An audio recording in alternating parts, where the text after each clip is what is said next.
নমস্কার বন্ধুরা, আপনাদের আরও একবার স্বাগত জানাই পাবলিক ভিউ কলকাতাতে। বন্ধুরা, আজকে কিন্তু আরও একবার হাই ভোল্টেজ ম্যাচ হবে Delhi Capitals versus Kolkata night Riders. দিল্লির হোম গ্রাউন্ডের পিচ কেমন, বোলিং ফ্রেন্ডলি না ব্যাটিং ফ্রেন্ডলি, সেটার পুরো ডিটেলস জানাবো। আজকে কেকেআর এবং দিল্লির প্লেইং 11 কি হতে পারে সেটা নিয়েও কিন্তু ডিসকাশন করার আছে।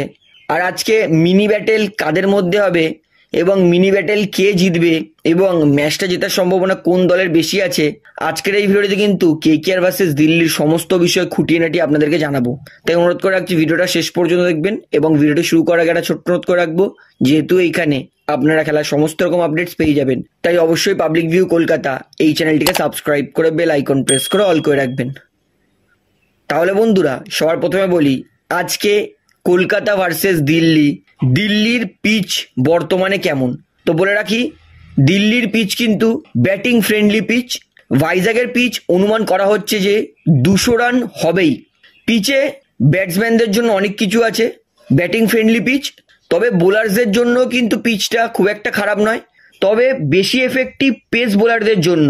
তাই আজকের ম্যাচে কিন্তু বড় দায়িত্ব থাকবে মিচেল স্টার্ক আর হার্ষিদ রানার ওপর এবং আন্দ্রে রাসেলের ওপর, কারণ পেস বোলারদের জন্য কিন্তু এই পিচটা দারুণ। তাই রাসেল, হার্ষিদ রানা আর মিচেল স্টার্কের ওপর কিন্তু এই ম্যাচের বড় দায়িত্ব থাকবে যে কলকাতা দিল্লিকে 200 আগে আটকাতে পারবে কি পারবে না। তাছাড়া স্পিন বোলারদের জন্য কিন্তু খুব একটা খারাপ নয়, বল গ্রিপ করে ভালো, স্পিন বেশি না করলেও তবে বল কিন্তু গ্রিপ করে আসে। অর্থাৎ সুনীল নারিন, অনুকূল রয়ের জন্য ভালো হবে, কারণ এরা কিন্তু লাইন লেন মেনটেন করে বল করে। অর্থাৎ বলতে পারি কিন্তু দিল্লির এই পিচ কলকাতা নাইট রাইডার্সের অনেকটা ফ্রেন্ডলি পিচ হবে, কারণ কেকেআর এর কাছে কিন্তু রিস্ট স্পিনারের থেকে ফিঙ্গার স্পিনার বেশি আছে সেই কারণে। তো এইটা হচ্ছে pitch report, batting friendly pitch এবং অনুমান করা হচ্ছে আজকে 200-র কাছাকাছি রান হবে। কলকাতা কিন্তু দিল্লিকে সেই 2021-এর পর থেকে হারাতে পারিনি। 2022-এ এই দলের মধ্যে দুটো ম্যাচ হয়েছিল, একটা ম্যাচ জিতেছিল দিল্লি 44 রানে, সেকেন্ড ম্যাচটাও দিল্লি জিতেছিল 4 উইকেটে, এবং 2023-এ একটাই ম্যাচ হয়েছিল, সেই একটা ম্যাচে কিন্তু দিল্লি 4 উইকেটে জিতেছিল কলকাতার বিরুদ্ধে। অর্থাৎ লাস্ট 3টে ম্যাচ কিন্তু কলকাতাকে হারিয়ে আছে দিল্লি।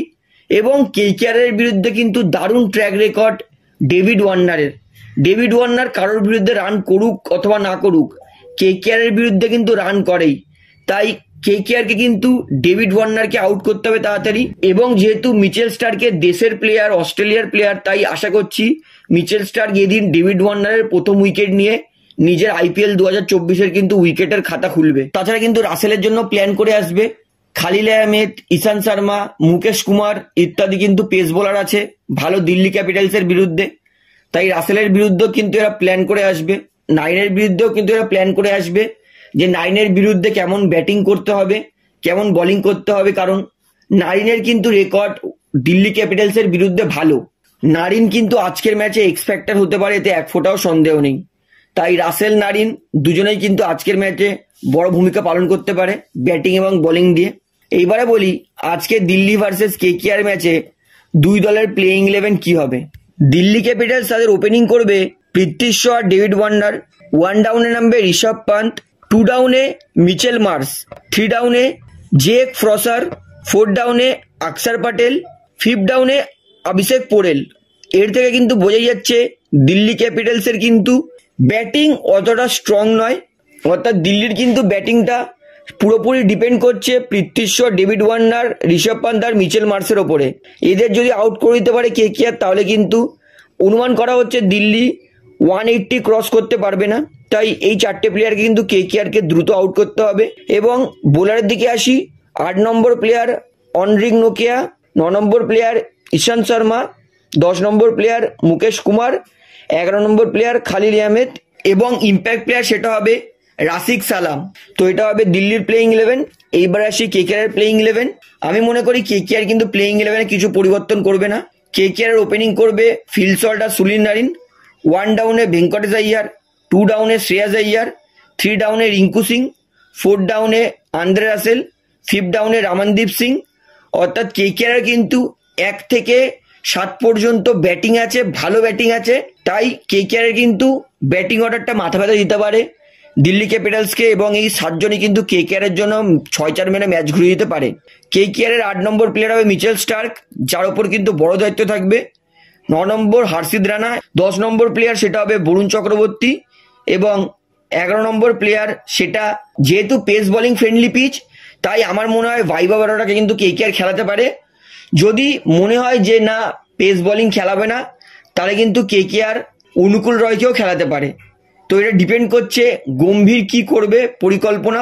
যেহেতু পেস বোলিং ফ্রেন্ডলি পিচ, তাই বৈভব আরোরাকে কিন্তু খেলাতে পারে, তবে অনুকূল রয়কেও খেলাতে পারে। পুরোপুরি ডিপেন্ড করছে KKR ম্যানেজমেন্টের ওপরে। এবং ইম্প্যাক্ট প্লেয়ার যদি ব্যাটসম্যান দরকার হয় তাহলে আংগ্রিজ রাঘুবংশীকে নিতে পারে, যদি বোলার দরকার হয় তাহলে বলেই দিলাম বৈভব আরোরাকে বা অনুকূল রয়কে নিতে পারে। তো এটা হচ্ছে KKR এর playing 11 plus impact player Delhi ক্যাপিটালসের বিরুদ্ধে। তো বন্ধুরা, দুই দলের প্লেইং 11 আপনাদেরকে দেখিয়ে দিলাম। তো আপনার কি মনে হয় এই ম্যাচটা কোন দল জিতবে সেটা আমাকে অবশ্যই কমেন্টে জানাবেন। তাহলে এই ভিডিওটি এখানে শেষ করছি, আশা করি আপনার ভালো লাগলো। তো ভিডিওটি ভালো লাগলে অবশ্যই লাইক করুন, কমেন্ট করুন, শেয়ার করুন, এবং বন্ধুরা চ্যানেলটি যারা নতুন আছেন সবাইকে অনুরোধ করবো তারা অবশ্যই পাবলিক ভিউ কলকাতা এই চ্যানেলটিকে সাবস্ক্রাইব করে বেল আইকন প্রেস করে অল করে রাখবেন। ধন্যবাদ।